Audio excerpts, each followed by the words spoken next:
பெரம்பலூர் அருகே சட்டவிரோத மின்வேலியில் சிக்கி படுகாயமடைந்த நபரின் உறவினர்கள் சாலை மறியலில் ஈடுபட்டு வருவதால் போக்குவரத்து பாதித்துள்ளது.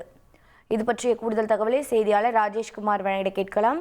ராஜேஷ்குமார், வணக்கம். தற்போது படுகாயமடைந்திருக்கும் நபர் நிலை என்னவாக இருக்கிறது? மின் பகிர்மானத்துறையினர் என்ன விளக்கம் அளித்திருக்கிறார்கள்? உறவினர்களின் கோரிக்கை என்ன?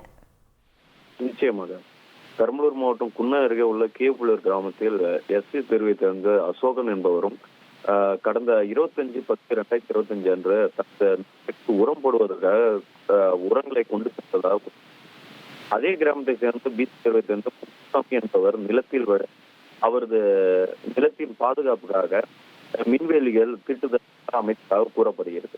இந்த வேலியில் சிக்கிய அசோகன் என்பவர் பெரம்பலூர் மாவட்ட அரசு மருத்துவமனையில் தீவிர சிகிச்சை பிரிவில் சிக்கி பெற்றுள்ளார்.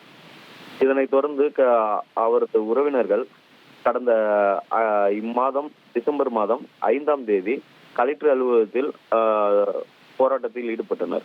அதனைத் தொடர்ந்து இதுவரை எந்த நடவடிக்கையும் எடுக்காத காரணத்தினால் இன்று கேப்புலூர் கிராமத்தில், அதாவது கேப்புலூரிலிருந்து பெரம்பலூர், குன்னம், வேப்பூர், அகரம்சேகர் போன்ற சாலைகளை நடுவில் சாலை மறியல் செய்து இதுவரை நடவடிக்கை எடுக்காததை நடவடிக்கை எடுக்க வேண்டும் என்றும், அசோகனுக்கு தகுந்த நஷ்டஈடு வழங்க வேண்டும் என்றும், முத்துசாமிக்கு தகுந்த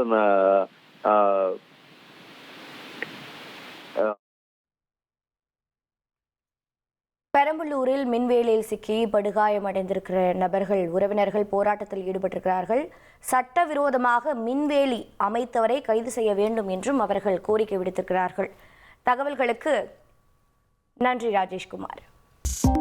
2.66 கோடிக்கும் அதிகமான மக்களின் உள்ளங்களை வென்ற தந்தி டிவியின் டிஜிட்டல் தளங்கள், 1.25 கோடி யூடியூப் சப்ஸ்கிரைபர்ஸ், 47 லட்சம் ஃபேஸ்புக் ஃபாலோவர்ஸ், 25 லட்சம் இன்ஸ்டாகிராம் ஃபாலோவர்ஸ், 23 லட்சம் எக்ஸ் ஃபாலோவர்ஸ், 11 லட்சம் தந்தி ஆப் டவுன்லோட்ஸ், 35 லட்சம் வெப்சைட் மந்த்லி ஆக்டிவ் யூசர்ஸ்.